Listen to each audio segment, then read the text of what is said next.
Okay, welcome to Seven Continents, One Story, and I genuinely cannot wait for this one. Glad to have you with us today. This is going to be a good one. I've been looking forward to this all week, honestly. I'm Ethan, 13 Maltese, and way too obsessed with history for someone my age.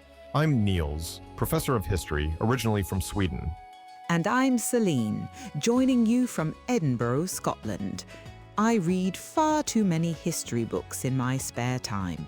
Every episode, we go deep into a story from one of the seven continents. Ancient stuff, modern stuff, stories that actually change the world.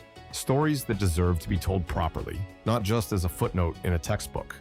Because history is full of moments that still echo today if you know where to look. History just hits different when you know the full story. See you next time. Before we dive into today's episode, a quick word about our partner, Cyprus Real Returns. You know, I have always admired how ancient civilizations thought strategically about the future, and that is exactly what drew me to this partnership. Cyprus Real Returns offers something rare, guaranteed returns of 6 to 12% on Cyprus real estate investments with 100% security through the Cyprus Land Registry. What I really appreciate is the hassle-free approach. Professional management handles everything. And here is the part that excites me most. With solid returns, you can actually afford to travel to these incredible historical sites we talk about. Visit cyprusrealreturns.com to explore how strategic investing can fund your own historical adventures. I want to tell you about a moment of decision. October the 27th, 1915. A man stands on the deck of a ship. The ship is being crushed. He can hear it. The sound of 3-inch-thick wooden planking breaking under pressure. The bow is rising, the stern is sinking, the masts are tilting.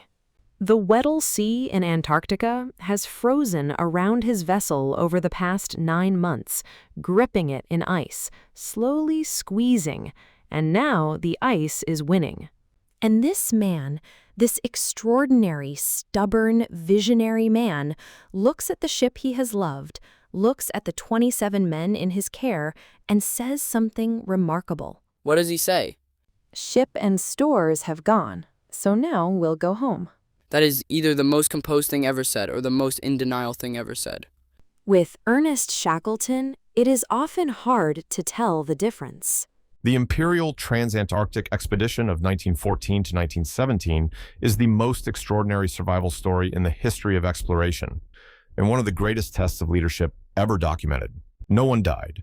28 men, the most hostile environment on Earth, stranded for 2 years, and every single one of them came home. Welcome to Seven Continents, One Story. I am Nils, your host and professor of history. I am Celine, library worker from Edinburgh, and I have read every word written about this expedition. I am Ethan from Malta, and I cannot wait to hear this. Before we begin, an object. In my collection, I have a replica of the instrument that made survival possible. Not food, not shelter, not weapons, an instrument, a navigational instrument. Here is your first clue. It is roughly the size and shape of a small bow, a handle with an arm that can be raised and lowered. It uses mirrors and lenses. It has no batteries, no electronics, no moving parts beyond its own mechanism. And in the hands of a man who knew how to use it, in one of the most dangerous seas on Earth, in an open boat in the middle of winter, it made the impossible possible. Navigation? Navigation, the reading of the sun and stars. We will return to it. To understand what this expedition was, you need to understand what it was trying to do. And to understand that, you need to understand the era, 1914. The heroic age of exploration is at its climax and its end simultaneously. 2 years earlier, Robert Falcon Scott had reached the South Pole and died on the return journey. Roald Amundsen had beaten him there by 5 weeks, using dog sleds. The pole had been conquered. So Shackleton needed something else. He always needed something else. Ernest Henry Shackleton was born in Kilkea, County Kildare, Ireland, in 1874, the son of a farmer who became a doctor. Shackleton himself left school at 16, went to sea, and fell in love. Not with the sea precisely, but with the extremity of it. What does that mean? He was drawn to difficulty, specifically to the point where difficulty becomes impossible and then, somehow, becomes possible again. He had already made 3 expeditions to Antarctica. He had come within 97 miles of the South Pole in 1909, closer than any human had been, before turning back. He turned back deliberately. He wrote to his wife, "I thought, dear, that you would prefer a live donkey to a dead lion." I love him for that. So the pole was gone, taken by Amundsen. Shackleton proposed the last great prize, the first crossing of the Antarctic continent on foot, from the Weddell Sea on one side to the Ross Sea on the other, across more than 2,000 kilometers of ice and snow, through the South Pole itself. Was this achievable? Almost certainly not. Not in 1914, not with the equipment they had. But Shackleton did not know that yet. There is something I have to mention here because it is too good not to. The advertisement. The famous advertisement. Whether it is historically accurate is debated. No original copy has ever been found. But the story runs that Shackleton placed an advertisement in the Times of London that read, "Men wanted for hazardous journey. Small wages, bitter cold, long months of complete darkness, constant danger, safe return doubtful. Honor and recognition in case of success." And people applied? Over 5,000 people applied. Either people in 1914 had extraordinary appetites for adventure, or the job market was terrible. Both are true. Shackleton assembled a crew of 27 men plus himself.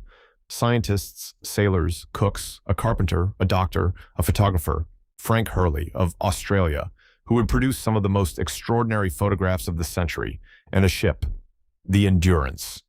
Named after Shackleton's family motto. Fortitude Invincimus.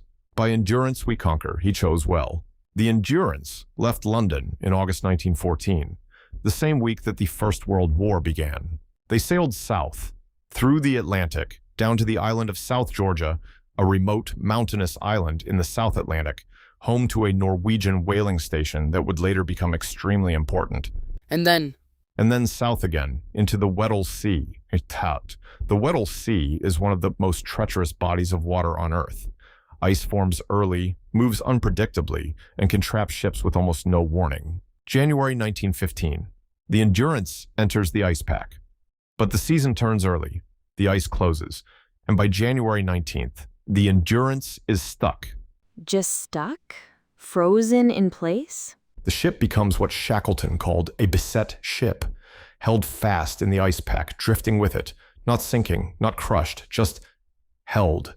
For 9 months, the Endurance drifted in the Weddell Sea ice, carried by the rotation of the pack. And the men just waited? They adapted. Shackleton was a genius at keeping men alive psychologically as well as physically. He instituted routines, work schedules, entertainment, football matches on the ice, a gramophone, sing-songs. He gave every man a role and held the role to account. He understood morale. He understood it intuitively in a way that most military commanders of his era did not. Let me return to our object. Your second clue. The man who used this instrument most brilliantly on this expedition was not Shackleton himself. He was Shackleton's captain and navigator, a New Zealander named Frank Worsley. Worsley was the kind of navigator who could do things with this instrument that seemed impossible. In conditions where the sun appeared only briefly through fog and cloud, he could take a reading in seconds. With the ship pitching violently in storm-force seas, he could hold steady. The instrument uses the principle of measuring the angle between the sun or a star and the horizon. From that angle and from the time, you can calculate your position to within a few kilometers. A sextant. Hold that thought. We are not quite there yet, but very close. Let me tell you what happened to the ship. October 1915. The ice that has been pressing against the Endurance for months intensifies. The pressure ridges, walls of ice pushed up by competing flows, begin to squeeze the ship's hull. The Endurance was built to withstand ice. Its hull was reinforced. But no wooden ship can withstand the combined pressure of millions of tons of ice. The timbers begin to crack. The bow rises. The stern twists. And Shackleton makes his statement. He orders the men off the ship, onto the ice. They salvage what they can. 3 lifeboats, food, the tents, the navigational instruments. And on November 21st, 1915, the Endurance sinks beneath the ice. The ship they came on gone. Gone. Now, 28 men are standing on sea ice in the Weddell Sea in the Antarctic winter, with 3 small boats, limited supplies, and a simple plan. Wait for the ice to carry them north to open water, launch the boats, and somehow reach land. How far away is land? The nearest inhabited land, South Georgia Island with its whaling station, is over 1,300 kilometers away, across the most dangerous ocean on Earth. Okay, I need a moment. Take your time. 5 months on the ice, camped, waiting, rationing food, maintaining morale. April 1916. The ice breaks up enough to launch the boats. 28 men in 3 small open lifeboats. The largest is the James Caird, 7 meters long. Shackleton is aboard it with Worsley and 4 others. They sail for 5 days. They reach Elephant Island, a bleak, uninhabited rock off the tip of the Antarctic Peninsula. The first land any of these men have stood on in nearly 500 days. But no one would know to look for them there. No one. Shackleton makes the decision that defines this entire story. He will take the James Caird and the 5 best men and sail to South Georgia, 1,300 kilometers, in a winter, in a 7-meter open boat. In the Drake Passage, the most violent stretch of water on Earth. In the Drake Passage, in winter, in a lifeboat. And Frank Worsley navigates. With his instrument, with the sextant. They sail for 16 days. 16 days of 50-foot waves, hurricane-force winds, near constant darkness, soaking wet, barely able to sleep. The rigging ices over. The boat threatens to capsize. How did they survive? Skill, experience, luck, and Worsley's navigation, which brought them to South Georgia within 1 mile of their intended landfall. After 16 days at sea, without GPS, in a storm, using a sextant and his own extraordinary skill. But they do not arrive at the side of the island with the whaling station. They arrive on the wrong side. 36 kilometers of unmapped, unclimbed mountain range between them and the station. No equipment for mountain climbing, no map, no guidance. Shackleton, Worsley, and a 3rd man, Tom Crean of Ireland, set out on foot across the mountains. They climb through the night in near zero visibility, navigating by instinct and the stars. Twice they attempt a route and are forced back. The 3rd route takes them down a near vertical ice slope. In daylight, they would have seen how dangerous it was. In the dark, they did not. They sat on a coiled rope and slid, hundreds of meters at speed into the unknown darkness below.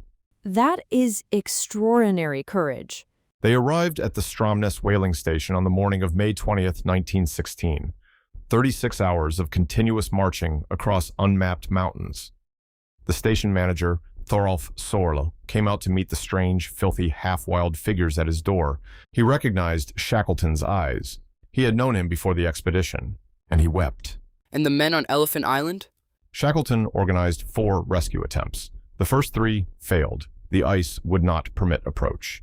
The 4th, on August 30th, 1916, he reached them. The 22 men who had been left on Elephant Island had waited 105 days under the 2 upturned lifeboats, surviving on seal and penguin. When Shackleton's rescue ship appeared, a man named Charles Green, the cook, looked out and said, "That's the boss." Just that, 2 words. That's the boss. All 28 men lived, every single one. Here is the question I want to put to you both. It is April 1916. The boats have just reached Elephant Island, 28 men alive. You are one of the 22 Shackleton must leave behind while he attempts the boat journey to South Georgia. He has just told you, "I am going to attempt to sail to South Georgia and bring rescue. It may take months. You must stay here." The shelter is 2 upturned lifeboats. The food is whatever you can hunt. The chance of Shackleton making it across the Drake Passage in that lifeboat is statistically very low. Do you stay willingly? Do you volunteer to go with him? Or is this the moment you start to question whether any of this is survivable? If I am honest, I think I would want to go with him. Staying and waiting feels somehow worse. Being active, doing something, even if it is terrifying, I think I would rather that than the passive waiting. But the men who went had far lower odds than the men who stayed. I know, but I think I would still choose to go. The remarkable thing is that almost all 22 men who stayed reported the experience as ultimately survivable. The routine that Shackleton had instilled in them during 9 months on the ice continued on Elephant Island. They held each other together. And what about you, Nils? Would you stay or go? I think I would stay, because I would trust Shackleton to come back, and because the men who stayed needed someone to believe that, too. Every group needs someone whose function is to believe the thing might work out. That is the most important job in any crisis, being the person who believes. Your final clue. Frank Worsley navigated 16 days across the Drake Passage in a 7-meter open boat in winter, through storms that threatened to sink them with every hour, and brought 28 men within 1 mile of their target landfall after 1,300 kilometers at sea. The instrument he used was a sextant, a device that measures the angle between a celestial body and the horizon using a system of mirrors and a graduated arc, invented in the 18th century, unchanged in principle ever since. Worsley could only take 3 clear readings of the sun during the entire 16-day journey. 3. The rest of the time, cloud cover made observation impossible. From 3 readings, he calculated their position with an accuracy that seems impossible even now. Worsley's sextant is held today in the Canterbury Museum in Christchurch, New Zealand. You can see it, the actual one. Not a replica, not a type. That specific instrument, in that museum. The thing that brought 28 men home. 1,300 kilometers, 3 readings, 1 mile off. Frank Arthur Worsley, born in Akaroa, New Zealand in 1872, he joined the Endurance Expedition because he had a dream, literally a dream, in which he navigated a ship through a street in London filled with ice blocks. He woke up, went to the address he had dreamed of, and found Shackleton's expedition office. That is either the most wonderful coincidence in history or a very good story. Either way, he signed on, and he became the invisible spine of the survival. Shackleton is remembered as the leader, rightly. But Worsley is the man who made the mathematics of survival work. His navigation was the difference between South Georgia and open ocean, between rescue and death. Without Worsley, Shackleton reaches the Drake Passage in a 7-meter lifeboat with no reliable navigation and disappears. Without Shackleton, Worsley has no expedition to navigate. They needed each other precisely. Frank Worsley. Remember the name? Remember the 3 sextant readings. Remember the 1 mile. 1914. A ship. 28 men. An ambition to cross a continent. The ice closes. The ship sinks. The men camp on an ice floe for 5 months. They launch lifeboats. They make land. Their leader sails 1,300 kilometers across the most dangerous ocean on Earth in a 7-meter boat, climbs an unmapped mountain range in the dark, slides down an ice slope into the unknown, walks 36 hours without stopping, and brings everyone home. Not one life lost. Not one. I have spent decades studying history. I have read about battles, revolutions, discoveries, collapses, and I can tell you what Ernest Shackleton did on that expedition, what all 28 men did, remains one of the most extraordinary collective human achievements I have ever encountered. It makes me think about what people are capable of in the very worst conditions. History is ultimately a record of what people are capable of, at their worst and at their very, very best. Until our next journey through time, keep history alive. What a journey through history today. You know, one thing I love about studying the past is it teaches us to think strategically about the future. That is why I am genuinely glad we are partnered with Cyprus Real Returns. They offer a strategic approach to building wealth, guaranteed 6 to 12% returns on Cyprus real estate, 100% secured through the Cyprus Land Registry, with professional management handling everything. The goal? Financial freedom to experience the history we love.